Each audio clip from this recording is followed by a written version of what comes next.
ბრიგის ხდომა ქუთაისში და გაგრძელდა ტრადიციულად, როდესაც პროკურატურის მიერ მოყვანილი მოწმეები არაფერს არ ამბობენ საქმეში ვანო მერაბიშვილის ან ჩემი რაიმე ბრალეულობის შესახებ.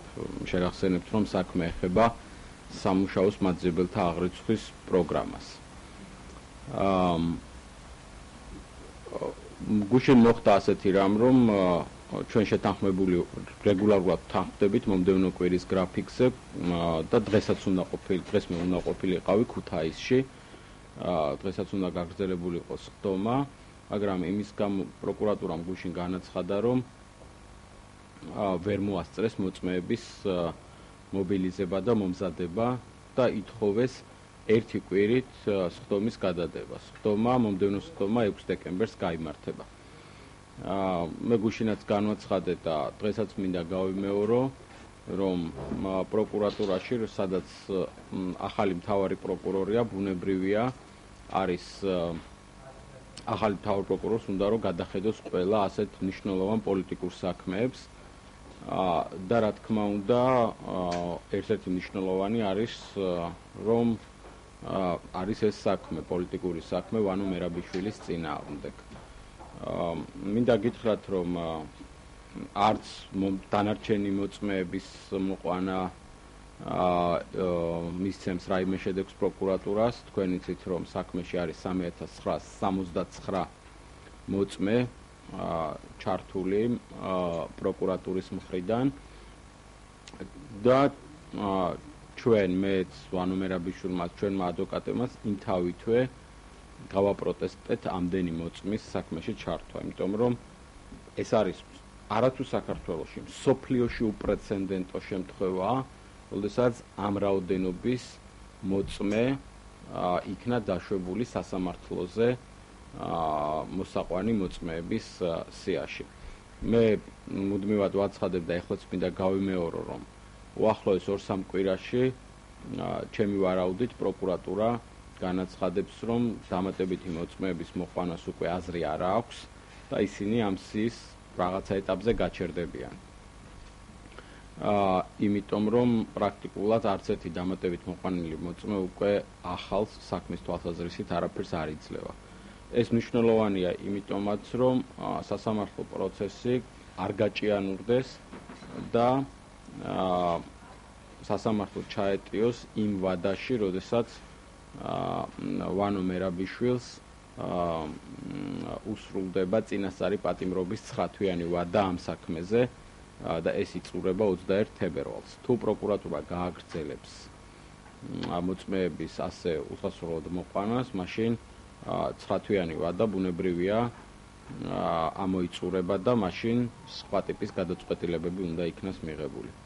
ამიტომ დღეს შეგვიძლია ვთქვათ, რომ პროკურატურის მხრიდან კიდევ ერთხელ დასტურდება, რომ აშკარა აქვს პოლიტიკურ დევნას ვანო მერაბიშვილისა და ჩემს წინააღმდეგ და პაუზის აღება უკავშირდება სწორედ იმ პოლიტიკურ გათვლებს, თუ რა დაკვეთას მიიღებს პროკურატურა მთავრობის მხრიდან, ანუ ვილნიუსის სამიტის შემდეგ რა დავალება იქნება პოლიტიკური, როგორ უნდა მოუარონ მათ ვანო მერაბიშვილის საკითხს.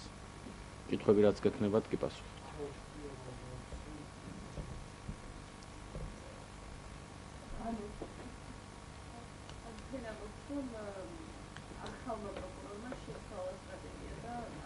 ჯერ არ ვიცით ახალმა პროკურორმა შეცვალა თუ არა სტრატეგია, მაგრამ ფაქტი არის, რომ პროკურატურა წუხს იმაზე, რომ ძველებურად ვეღარ აგრძელებენ, იმიტომ რომ ხდება ისედაც ნათელი იყო დასაწყისშივე, რომ ეს პოლიტიკური პროცესია, მაგრამ ეხლა აშკარა ხდება, რომ არანაირი საფუძველი პროკურატურას არ აქვს, რომ ეს საქმე გაგრძელდეს, იმიტომ რომ ბრალდება სრულად უსაფუძვლა და მოწმეები არაფერს არ ამბობენ ვანო მერაბიშვილის ან ჩემს წინააღმდეგ წარდგენილ ბრალდებაზე.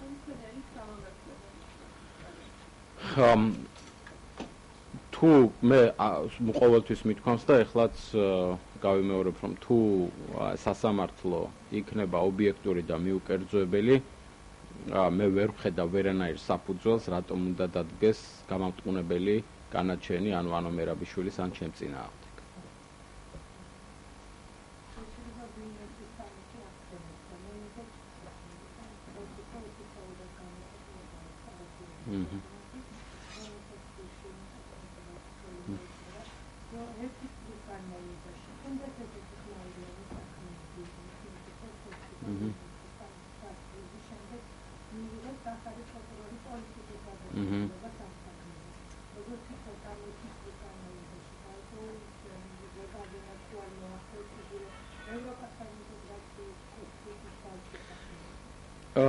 პირველ რიგში მინდა ქართულ ხალხს მივულოცო კიდევ ერთი ნაბიჯის გადადგმა ჩვენი ისტორიული სამართლიანობის აღდგენის გზაზე და ისტორიული სამართლიანობა გვეუბნება, რომ ქართველი ხალხის ადგილი არის ევროპული ხალხების დემოკრატიულ ოჯახში.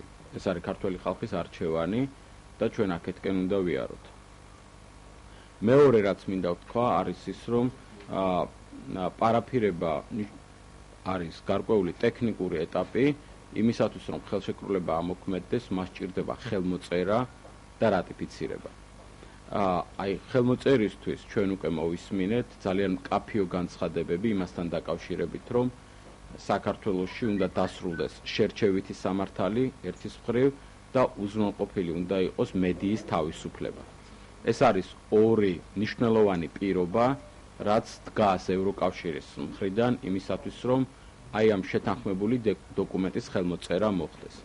როდესაც შერჩევით სამართალზე ვსაუბრობთ, აქ მინდა ხაზი გაუსვა ერთ გარემოებას.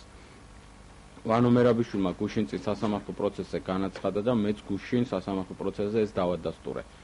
ჩვენ არ გვინდა რომ საქართველო იყოს ცალკეული პიროვნებების საქართველოს განვითარება იყოს ცალკეული პიროვნებების მძევალი, თუნდაც ეს პიროვნებები ვიყოთ ჩვენ თვითონ, ამიტომ ვანო მერაბიშვილმა თქვა, რომ მისი პატიმრობა არ უნდა გახდეს ხელისშემშლელი ფაქტორი პარაფირებისთვის.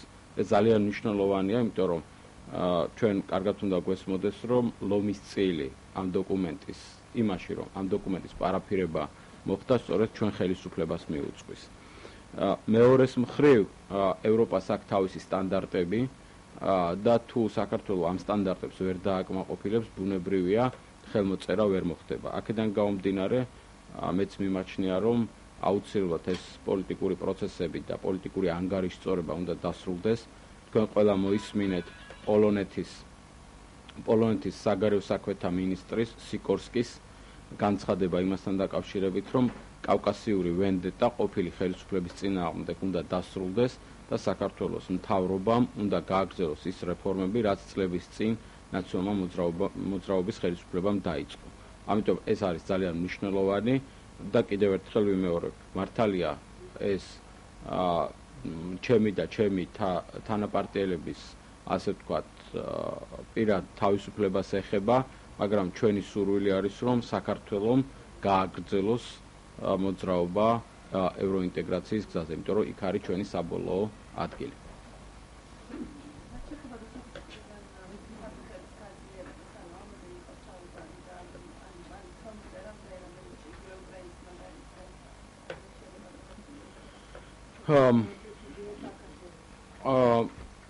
რუსეთის მხრიდან ზეწოლის გაძლიერების რისკი მაღალია, ბუნებრივია რუსეთის ქმედებები სოჭის ოლიმპიადამდე შეიძლება კიდე იმდენად აგრესიული არ იყოს, მაგრამ ვარაუდობ, რომ სოჭის ოლიმპიადის შემდეგ აუცილებლად იქნება ეს. მარტი მაგალითს გავიხსენებ, განვლილი 4-5 წლის განმავლობაში მოლდოვას რამდენჯერმე დაუკეტა და გაუხსნა ღვინის ბაზარი რუსეთის ფედერაციამ და საქართველოში უკვე კარგად ცნობილმა გენადი ონიშენკომ. ამიტომ ძალიან კარგად უნდა გვესმოდეს, რომ ამ ევროკავშირთან ასოცირების ხელშეკრულების ხელმოწერა ნავარაუდებია, როგორც გუშინაც განაცხადა შტეფან ფულემ 2014 წლის მეორე ნახევარში და სავარაუდოა, რომ ამ დროისათვის რუსეთის შეეცდება რუსეთის ბაზრის გახსნა დაკეტვით საქართველოზე მანიპულირებას. თუმცა ამავდროულად ერთ რამეს მინდა კიდე ხაზი გაუსვა. განვლილი 10 წლის განმავლობაში ჩვენ შევძელით საქართველოს შეძლო, რომ რუსეთს დღეს ქონოდა გაცილებით უფრო ნაკლები ეკონომიკური ბერკეტი საქართველოზე, ვიდრე მას აქვს უკრაინაზე ან თუნდაც მოლდოვაზე. ის რომ საქართველოს ენერგო თვალსაზრისით მთლიანად დამოუკიდებელია რუსეთისაგან, ეს ძალიან დიდი უპირატესობაა საქართველოს მხრიდან და კიდევ ერთხელ გავიმეორებ, რომ ეს სწორედ ნაციონალური მოძრაობის ხელისუფლების პირობებში მოხერხდა.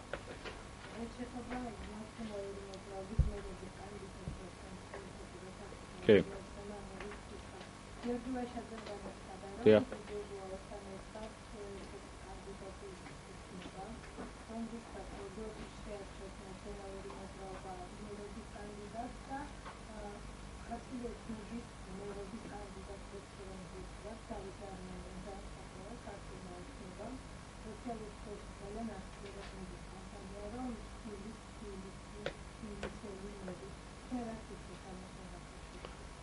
პირველ რიგში მინდა ვთქვა, რომ გიგი უგულავაც და გიორგი ვაშაძეც არა მხოლოდ თანაგუნდელები და თანაპარტიელები არიან, არამედ არიან ჩემი პირადი მეგობრებიც, რომლებთანაც საერთო ღირებულებები მაკავშირებს და მინდა ვთქვა, რომ ნაციონალური მოძრაობის უპირატესობა სწორედ იმაში არის, რომ მაშინ ყოველთვის ჩნდებიან ისეთი ადამიანები, რომლებიც სიახლის მატებენ პარტიას.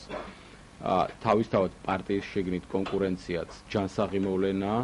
ჩვენ პრაიმერიზის მეშვეობით გამოვავლინეთ პრეზიდენტობის კანდიდატი, მე ვფიქრობ ძალიან ღირსეული და ვარაუდობ, რომ პრაიმერიზის მეშვეობით ასევე თბილისის მერობის ღირსეულ კანდიდატს გამოვავლინეთ. და არა მარტო თბილისის მერობის, ჩვენ ვფიქრობთ, რომ ჯერჯერობით ვნახოთ, როგორი თვითმმართველობის სისტემა იქნება და როგორი საარჩევნო სისტემა, ვარაუდობთ, რომ ძალიან ღია, სამართლიან და დემოკრატიულ კონკურენციაში პარტიის შიგნით გამოვლინდება სხვა კანდიდატებით, სხვა თვითმმართველობის სხვა ორგანოებშიც.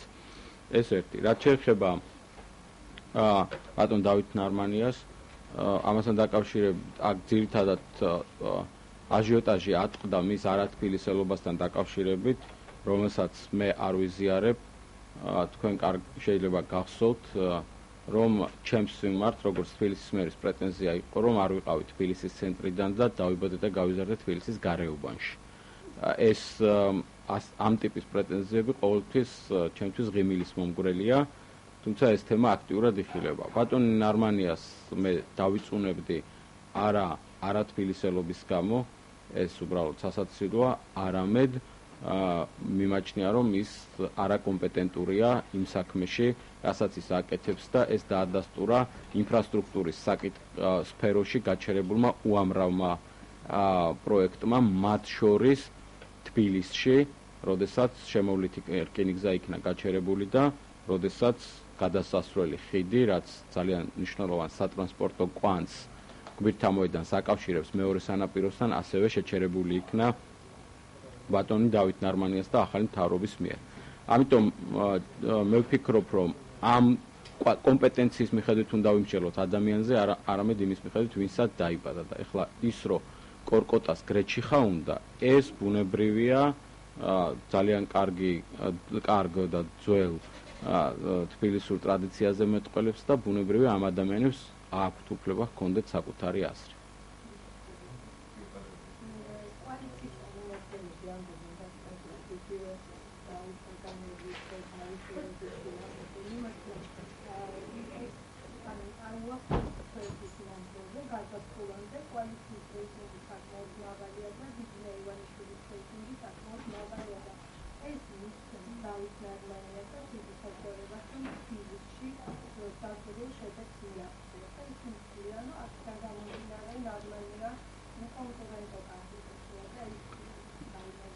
ლოგიკა ამაში არის,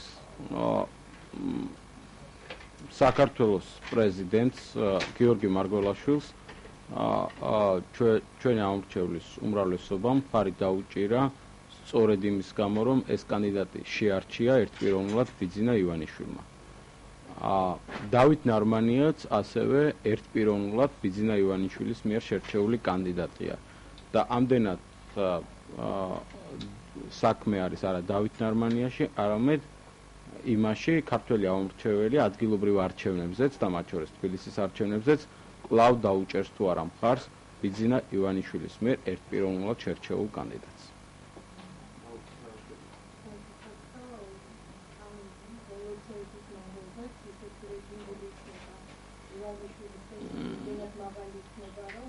მე მოვლენებს წინ არ უსწრებ და პროგნოზებს არ ვაკეთებ. სავარაუდოდ NDI-ს IRI-ს მომდევნო თვეების განმავლობაში ჩაატარებენ კვლევებს და უნებრივია ყველანი ერთად ვნახავთ კვლევის შედეგებს. დიდი მადლობა თქვენ.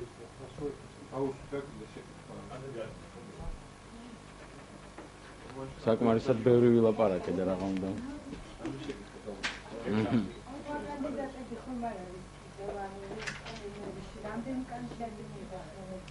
ნაციონალური მოძრაობის შიგნით სხვას არავის არ დაუფიქსირებია